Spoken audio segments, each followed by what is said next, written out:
ആകാശവാണി.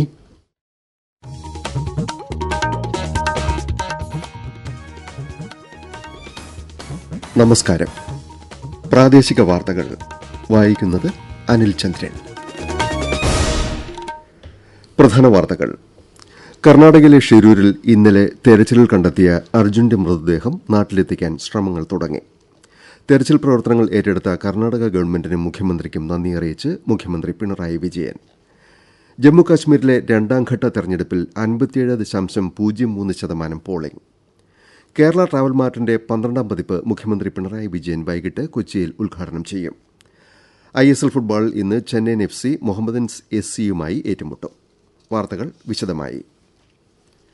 കർണാടകയിലെ ഷിരൂരിൽ ഇന്നലെ തെരച്ചിലിൽ കണ്ടെത്തിയ അർജുന്റെ മൃതദേഹം നാട്ടിലെത്തിക്കാൻ ശ്രമങ്ങൾ തുടങ്ങി. കാർവാറിലെ ആശുപത്രിയിൽ സൂക്ഷിച്ചിരിക്കുന്ന മൃതദേഹത്തിൽ നിന്ന് DNA സാമ്പിൾ എടുത്ത് റിപ്പോർട്ട് ലഭ്യമാകുന്നതിനനുസരിച്ചായിരിക്കും തുടർ നടപടിയെന്ന് ഉത്തരകന്നഡ ഭരണകൂടം അറിയിച്ചു. DNA പരിശോധനയ്ക്ക് ശേഷം മൃതദേഹം നാട്ടിലെത്തിക്കാൻ എല്ലാ സഹായവും നൽകുമെന്ന് സംസ്ഥാന ഗവൺമെന്റും വ്യക്തമാക്കിയിട്ടുണ്ട്. ഇതിനായി കോഴിക്കോട് ജില്ലാ കളക്ടറെ ചുമതലപ്പെടുത്തി. അർജുന്റെ മൃതദേഹം നാട്ടിലെത്തിക്കുന്നതിന്റെ ചെലവ് വഹിക്കാൻ കർണാടക മുഖ്യമന്ത്രി സിദ്ധരാമയ്യ ജില്ലാ ഭരണകൂടത്തിന് നിർദ്ദേശം നൽകിയിട്ടുണ്ട്. ഇന്നലെ ട്രക്ക് നദിക്കരയിലേക്ക് എത്തിക്കാൻ ശ്രമിച്ചെങ്കിലും ക്രെയിനിന്റെ വടം പൊട്ടിയതിനാൽ തുടർ നടപടികൾ ഇന്നത്തേക്ക് മാറ്റി. അർജുനു വേണ്ടി തെരച്ചിൽ പ്രവർത്തനങ്ങൾ ഏറ്റെടുത്ത കർണാടക ഗവൺമെന്റിനും മുഖ്യമന്ത്രി സിദ്ധരാമയ്യയ്ക്കും നന്ദി അറിയിച്ച് മുഖ്യമന്ത്രി പിണറായി വിജയൻ കത്തയച്ചു. തെരച്ചിലിനായി പ്രയത്നിച്ച കാർവാർ MLA സതീഷ് കൃഷ്ണ സെയിലിനും ഉത്തരകന്നഡ ജില്ലാ ഭരണകൂടത്തിനും കത്തിൽ നന്ദി അറിയിച്ചിട്ടുണ്ട്. തെരച്ചിൽ നടത്തിയ കേന്ദ്ര സംസ്ഥാന സേനകളോട് കേരളം കടപ്പെട്ടിരിക്കുന്നതായും മുഖ്യമന്ത്രി ഫേസ്ബുക്ക് പോസ്റ്റിൽ കുറിച്ചു. തെരച്ചിൽ ഊർജിതപ്പെടുത്താൻ ലോറി ഉടമ മനാഫ് നടത്തിയ ഇടപെടൽ ഉന്നത മാനവികതയുടെ ഉദാത്ത മാതൃക കൂടിയാണെന്ന് മുഖ്യമന്ത്രി വിലയിരുത്തി. രാഷ്ട്രപതി ദ്രൗപദി മുർമു ഇന്ന് സിയാച്ചിൻ ബേസ് ക്യാമ്പ് സന്ദർശിക്കും. സേനാംഗങ്ങളുമായി രാഷ്ട്രപതി സംവദിക്കുകയും ചെയ്യും. പ്രധാനമന്ത്രി നരേന്ദ്രമോദി ഇന്ന് മഹാരാഷ്ട്രയിലെ പൂനെ സന്ദർശിക്കും. 22,600 കോടി രൂപയുടെ പദ്ധതികൾ അദ്ദേഹം നാടിന് സമർപ്പിക്കും. പൂനെയിലെ സ്വർഗേറ്റ് മെട്രോ ട്രെയിനും പ്രധാനമന്ത്രി ഫ്ളാഗ് ഓഫ് ചെയ്യും. ദേശീയ സൂപ്പർ കമ്പ്യൂട്ടിംഗ് ദൌത്യത്തിന് കീഴിൽ തദ്ദേശീയമായി വികസിപ്പിച്ച 3 പരംരുദ്ര സൂപ്പർ കമ്പ്യൂട്ടറുകൾ പ്രധാനമന്ത്രി നരേന്ദ്രമോദി രാജ്യത്തിന് ഇന്ന് സമർപ്പിക്കും.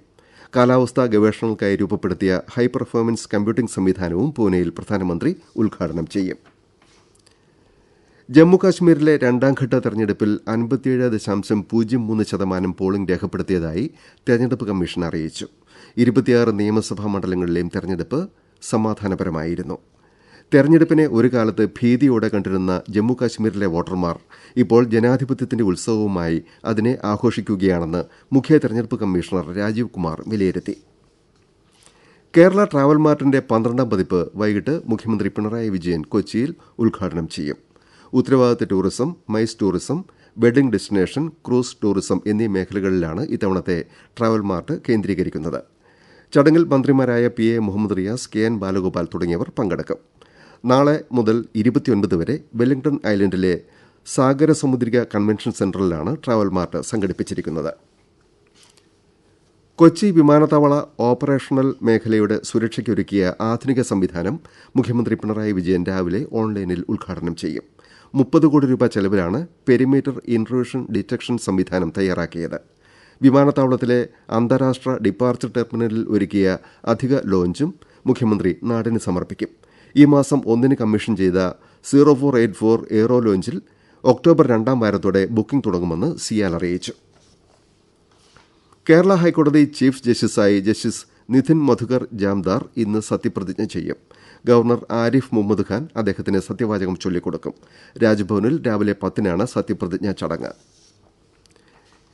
ഇന്ന് ലോക പരിസ്ഥിതി ആരോഗ്യ ദിനം.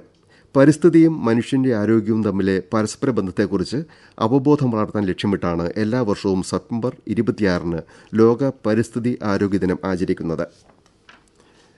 സംസ്ഥാനത്തെ എഞ്ചിനീയറിംഗ് കോളേജുകളിൽ 1ാം വർഷ കോഴ്സിലെ ഒഴിവുകളിൽ പ്രവേശനം ഒക്ടോബർ 23 വരെ നീട്ടാൻ മന്ത്രി ഡോക്ടർ ആർ ബിന്ദു നിർദ്ദേശം നൽകി.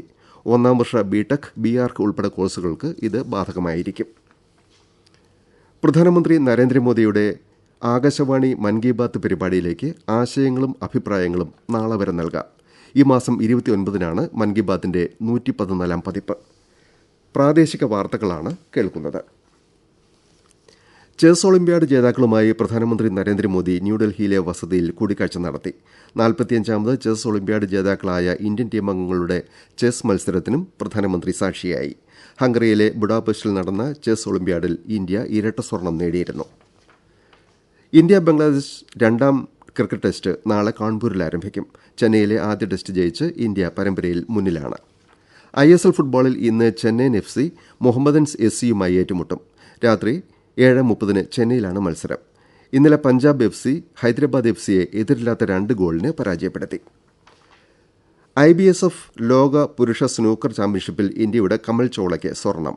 മംഗോളിയയിലെ ഉലാൻബാദറിൽ പാകിസ്ഥാൻ താരത്തെ തോൽപ്പിച്ചാണ് കമൽ ചൌള ഈ നേട്ടം കൈവരിച്ചത്. ആരോഗ്യവകുപ്പ് സ്ഥാപനങ്ങൾക്ക് നൽകുന്നതുപോലെ മെഡിക്കൽ കോളേജുകൾക്കും സേവന മികവിന് പുരസ്കാരം ഏർപ്പെടുത്തുമെന്ന് മന്ത്രി വീണ ജോർജ് അറിയിച്ചു. കേരളത്തിൽ ഏറ്റവും സാധാരണമായി ഉപയോഗിക്കുന്ന മരുന്നുകളുടെ വിശദാംശങ്ങളടങ്ങിയ ഡ്രഗ് ഫോർമുലറി മന്ത്രി തിരുവനന്തപുരം മെഡിക്കൽ കോളേജിൽ പ്രകാശനം ചെയ്തു. കേരളത്തിൽ ഭൂമി തരംമാറ്റൽ അപേക്ഷകൾ വേഗത്തിൽ തീർപ്പാക്കുന്നതിനായി രണ്ടാംഘട്ട അദാലത്ത് നടത്താൻ തീരുമാനിച്ചതായി മന്ത്രി കെ രാജൻ പറഞ്ഞു. ഒക്ടോബർ 25 മുതൽ നവംബർ 15 വരെ താലൂക്ക് തലത്തിലാണ് അദാലത്ത് സംഘടിപ്പിക്കുന്നത്. തൊഴിലാളി ക്ഷേമ പ്രവർത്തനങ്ങളുമായി ഗവൺമെന്റ് മുന്നോട്ട് പോകുമെന്ന് മന്ത്രി വി ശിവൻകുട്ടി പറഞ്ഞു. തിരുവനന്തപുരത്ത് CITUവിന്റെ സംസ്ഥാന ജനറൽ കൌൺസിലിൽ സംസാരിക്കുകയായിരുന്നു മന്ത്രി. സംസ്ഥാനത്ത് ആരോഗ്യകരമായ തൊഴിൽ അന്തരീക്ഷമാണ് നിലനിൽക്കുന്നതെന്നും തൊഴിൽ പ്രശ്നങ്ങൾ താരതമ്യേന കുറവാണെന്നും മന്ത്രി പറഞ്ഞു. തിരുവനന്തപുരം മുട്ടത്തറയിൽ ഫിഷറീസ് വകുപ്പിന്റെ പുനർഗേഹം പദ്ധതിയിൽ നിർമ്മിക്കുന്ന ഫ്ളാറ്റുകൾ അടുത്ത ഫെബ്രുവരിയോടെ ഗുണഭോക്താക്കളായ മത്സ്യത്തൊഴിലാളികൾക്ക് കൈമാറുമെന്ന് മന്ത്രി സജി ചെറിയാൻ അറിയിച്ചു. പദ്ധതി നിർമ്മാണ പുരോഗതി വിലയിരുത്തിയ ശേഷം മന്ത്രി അറിയിച്ചതാണിത്. 8 ഏക്കർ സ്ഥലത്ത് 50 കെട്ടിട സമുച്ചയങ്ങളിലായി 400 ഫ്ളാറ്റുകളാണ് മുട്ടത്തറയിൽ നിർമ്മിക്കുന്നത്.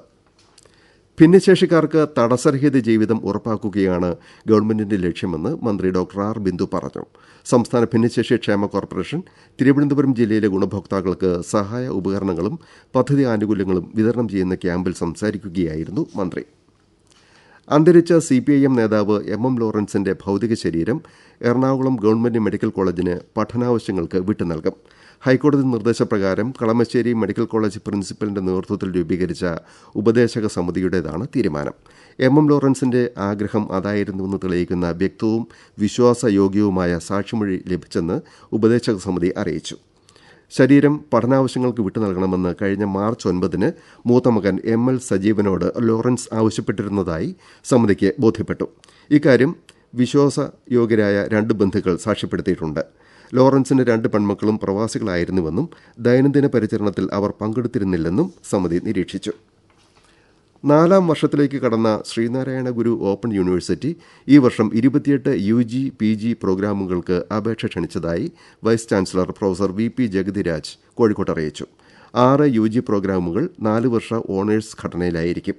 45,000-ഓളം പഠിതാക്കൾ ഇപ്പോൾ സർവകലാശാലയിലുണ്ടെന്നും അത് 1 ലക്ഷത്തിലെത്തിക്കുകയാണ് ലക്ഷ്യമെന്നും വൈസ് ചാൻസലർ കോഴിക്കോട്ട് പറഞ്ഞു.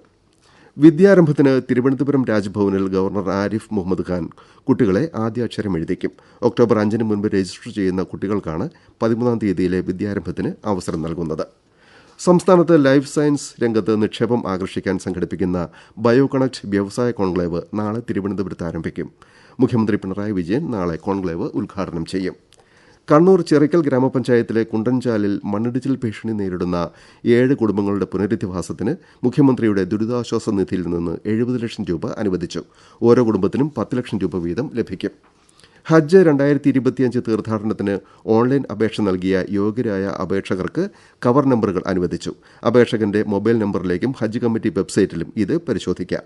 സംസ്ഥാന ഹജ്ജ് കമ്മിറ്റി മുഖേന ഇതുവരെ 19,210 ഓൺലൈൻ അപേക്ഷകൾ ലഭിച്ചിട്ടുണ്ട്.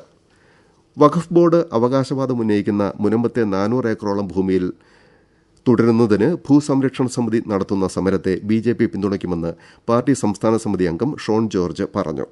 ഭൂമിയുടെ അവകാശത്തിനായി അപേക്ഷ നൽകിയവരുടെ തീവ്രവാദ ബന്ധം അന്വേഷിക്കാൻ സംസ്ഥാന ഗവൺമെന്റ് തയ്യാറാകണമെന്നും ഷോൺ ജോർജ് ആവശ്യപ്പെട്ടു. പ്രധാന വാർത്തകൾ വീണ്ടും. കർണാടകയിലെ ഷിരൂരിൽ ഇന്നലെ തെരച്ചിലിൽ കണ്ടെത്തിയ അർജുന്റെ മൃതദേഹം നാട്ടിലെത്തിക്കാൻ ശ്രമങ്ങൾ തുടങ്ങി. തെരച്ചിൽ പ്രവർത്തനങ്ങൾ ഏറ്റെടുത്ത കർണാടക ഗവൺമെന്റിനും മുഖ്യമന്ത്രിക്കും നന്ദി അറിയിച്ച് മുഖ്യമന്ത്രി പിണറായി വിജയൻ. ജമ്മുകാശ്മീരിലെ രണ്ടാംഘട്ട തെരഞ്ഞെടുപ്പിൽ 57.03% പോളിംഗ്. കേരള ട്രാവൽ മാർട്ടിന്റെ 12ാം പതിപ്പ് മുഖ്യമന്ത്രി പിണറായി വിജയൻ വൈകിട്ട് കൊച്ചിയിൽ ഉദ്ഘാടനം ചെയ്യും. ISL ഫുട്ബോളിൽ ഇന്ന് ചെന്നൈയിൻ FC മുഹമ്മദൻസ് SCയുമായി ഏറ്റുമുട്ടും. പ്രാദേശിക വാർത്തകൾ കഴിഞ്ഞു.